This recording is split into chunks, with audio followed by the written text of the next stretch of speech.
Pourquoi certains n'aiment pas le fromage? C'est le mystère qu'a tenté de percer une équipe de chercheurs lyonnais. La colère des riverains du cours Herbouville après l'annonce de la suppression d'une centaine de places de stationnement. Et puis Bluely fête ses 3 ans, le service d'autopartage affiche déjà 7000 abonnés. Certains en raffolent, d'autres détestent rien que son odeur ou bien sa texture. Le fromage, c'est bien connu, ne laisse pas indifférent. Des chercheurs lyonnais se sont intéressés au phénomène de dégoût que provoque parfois cet aliment sur le cerveau. Chose étonnante, le circuit de la récompense joue un rôle inattendu. Il est impliqué plus fortement chez les personnes qui détestent le fromage plutôt que ceux qui l'aiment. On a fait l'hypothèse qu'au sein de ces petites structures, il y avait 2 types de neurones. Il y en a qui interviennent de façon plus positive, c'est pour ça qu'on appelle ça le circuit de la récompense, mais il y en a qui peuvent également intervenir dans des situations plus aversives, comme dans le cas de l'aversion au fromage. Des éléments mis en évidence qui pourront aider la recherche sur certaines maladies. Derrière, on a une étude qui se prépare, mais qui est en cours d'analyse, donc ça va prendre encore quelques mois avant d'écrire l'article, mais qui s'intéresse au comportement alimentaire chez les anorexiques et les boulimiques, donc qui perçoivent les odeurs bien sûr de façon différente. Ça met en jeu les mêmes structures. Cette étude révèle également que sur un échantillon de 332 personnes, le fromage est bien l'aliment pour lequel l'aversion est la plus fréquente. Elle touche 6% des cas contre 2,7% des cas par exemple pour le poisson. Un facteur génétique pourrait également être mis en évidence. 47%, donc pratiquement 1 sur 2, pour lesquels au moins un membre de leur famille n'aimait pas également le fromage, et ça pouvait aller jusqu'à 6 personnes d'une même famille, donc c'était deux cas de figure.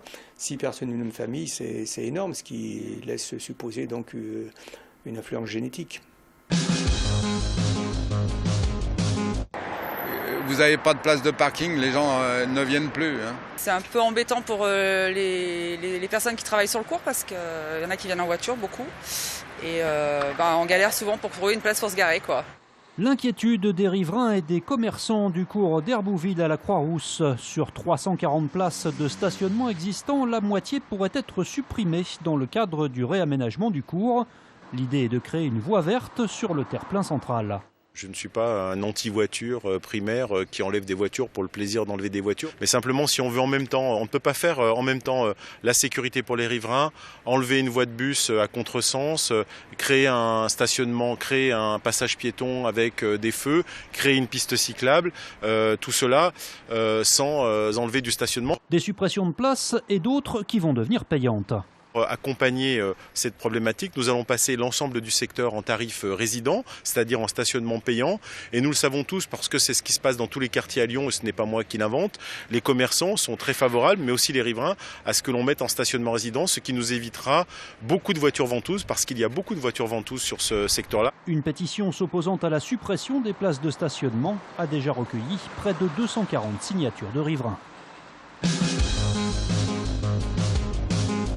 À 3 ans, c'est un bel anniversaire puisque nous accueillons un nouveau bébé.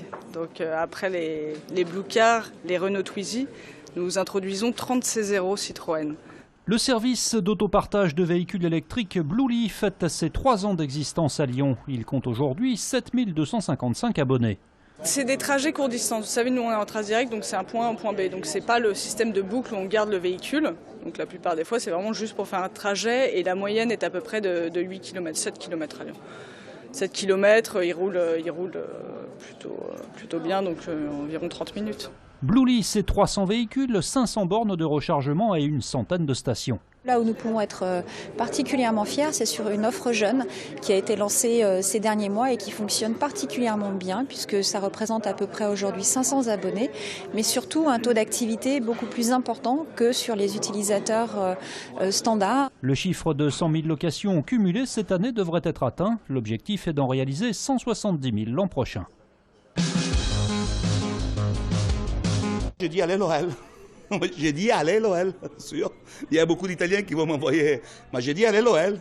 Ce soir, il y aura au moins un Turinois qui supportera l'OL face à la Juventus. Salvatore Livini, dit Toto pour les intimes, affectionne particulièrement le club lyonnais. Et pour cause, ce restaurateur y compte de nombreux amis, à commencer par l'entraîneur Bruno Genesio, originaire d'Italie comme lui, qu'il connaît depuis 30 ans. C'est Bruno Genesio qui vient, que j'aime beaucoup et je souhaite beaucoup de chance ce soir, Pourquoi? Parce que c'est un garçon extraordinaire, c'est un vrai mec, c'est un grand connaisseur de football. Et voilà, j'espère pour lui que ça marchera très bien. Mais si Toto souhaite autant une victoire lyonnaise, c'est aussi et surtout pour une autre raison. Cet ancien footballeur voue une véritable passion pour le Torino, l'autre club de Turin. J'ai quand même beaucoup de respect pour la grande madame, mais je suis du Torino. C'est un grand club, la Juventus. C'est un très grand club. Ah, c'est pas le mien. Mais j'aime beaucoup leur organisation, leur façon de faire football, leur façon de ménager. C'est un des plus grands clubs au monde, il ne faut pas oublier ça. Un match que Toto ne pourra pas regarder, il sera de service ce soir, mais pas sûr que la soirée sera pour autant plus calme dans les cuisines. Lui c'est la Juventus et nous de Torino, imaginez-vous, c'est pas évident, c'est vraiment pas évident du tout, voyez.